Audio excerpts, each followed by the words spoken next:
महान क्रांतिकारी के विषय में आज हम चर्चा करने वाले हैं। आज हम बातचीत करने वाले हैं वीर सावरकर का व्यक्तित्व कैसा था।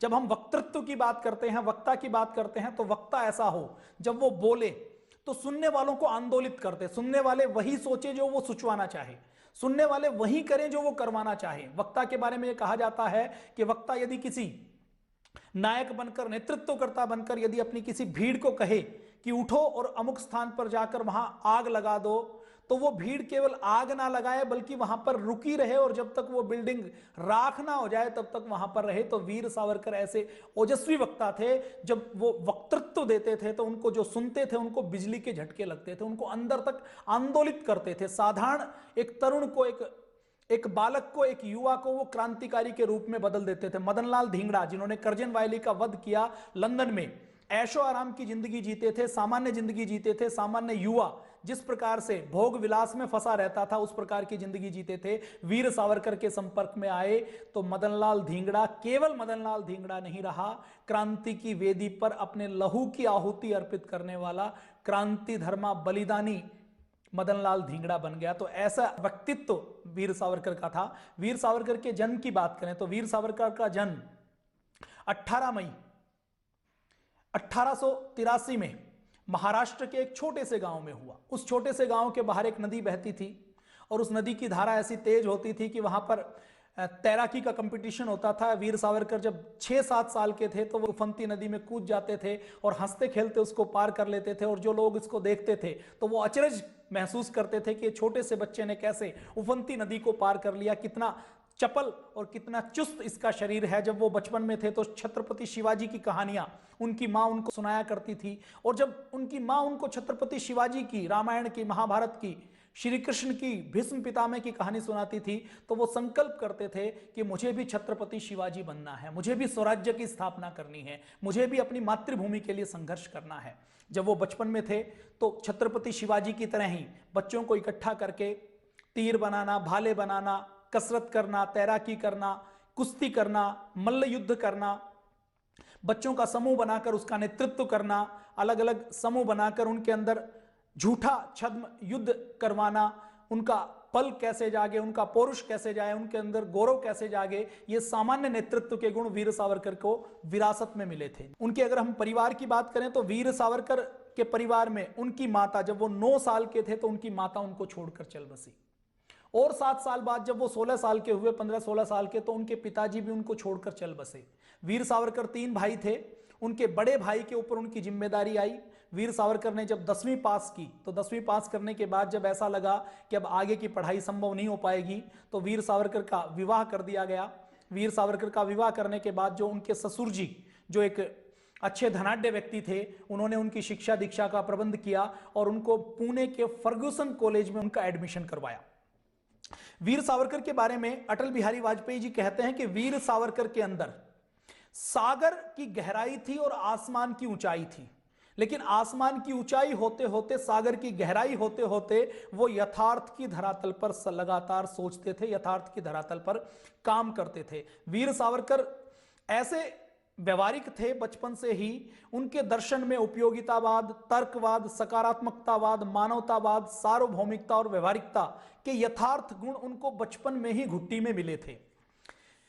वीर सावरकर जब छोटे थे, उनकी आयु लगभग 16 वर्ष की रही है। पुणे के अंदर, महाराष्ट्र के अंदर प्लेग फैला और प्लेग के नियंत्रण के नाम पर सरकार ने मिस्टर रैंड नाम के एक जिले के एक अधिकारी को, एक अंग्रेज अधिकारी को भेजा कि पूना के आसपास के क्षेत्र में जो प्लेग फैला हुआ है उसको नियंत्रण करने का आप काम करो। तो उस मिस्टर रैंड ने प्लेग का नियंत्रण नहीं किया, प्लेग के नियंत्रण करने के नाम पर भारतीयों के ऊपर अत्याचार करना शुरू कर दिया। प्लेग के नियंत्रण के नाम पर किसी के भी घर से बच्चों को, महिलाओं को अलग कर दिया जाता, मारा जाता, पीटा जाता, कैंपों में रखा जाता कि इनको प्लेग हो गई है। उन कैंपों में खाने की कोई व्यवस्था नहीं होती थी, गंदगी रहती थी। उन कैंपों के कारण प्लेग नियंत्रण के नाम पर प्लेग और ज्यादा फैलता था। तो ये जब दुर्दशा चाफेकर बंधुओं ने देखी तो चाफेकर बंधुओं ने मिस्टर रैंड की हत्या कर दी। इधर लोकमान्य तिलक लोगों को प्रेरित कर रहे हैं, लोकमान्य तिलक जो प्रेरित कर रहे हैं उससे केसरी निकाल रहे हैं, मराठा निकाल रहे हैं। वीर सावरकर जो उस समय बालक सावरकर थे, बालक विनायक दामोदर सावरकर थे, विनायक दामोदर सावरकर के घर की बात करें तो उनको तात्या कहा जाता था। तो तात्या केसरी को, मराठा को पढ़ते थे।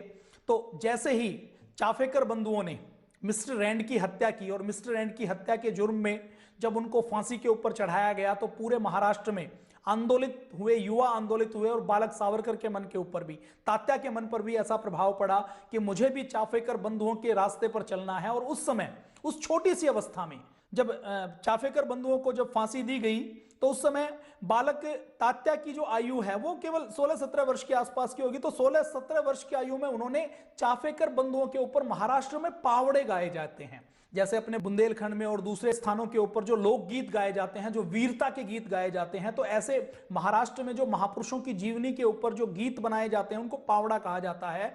तो उस समय बालक तात्या ने, विनायक दामोदर सावरकर ने उस समय चाफेकर बंधुओं के ऊपर पावड़ा लिखा था। और चाफेकर बंधु ये कहते हुए हंसते हंसते फांसी के फंदे पर चढ़ गए थे कि हम 3 क्या, यदि 7 होते तो भारत माता के ऊपर अपने प्राणों को कुर्बान कर देते।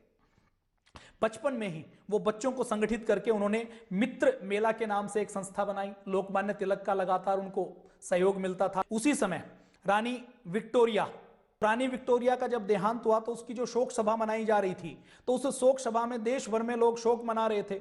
अब मित्र मेला संगठन की बैठक बुलाई गई और उस मित्र मेला संगठन की बैठक में सावरकर ने उस समय यह विरोध करना शुरू किया कि ये जो महारानी है ये तो अंग्रेजों की महारानी थी, हमारी नहीं थी, तो हमें शोक मनाने की आवश्यकता नहीं है।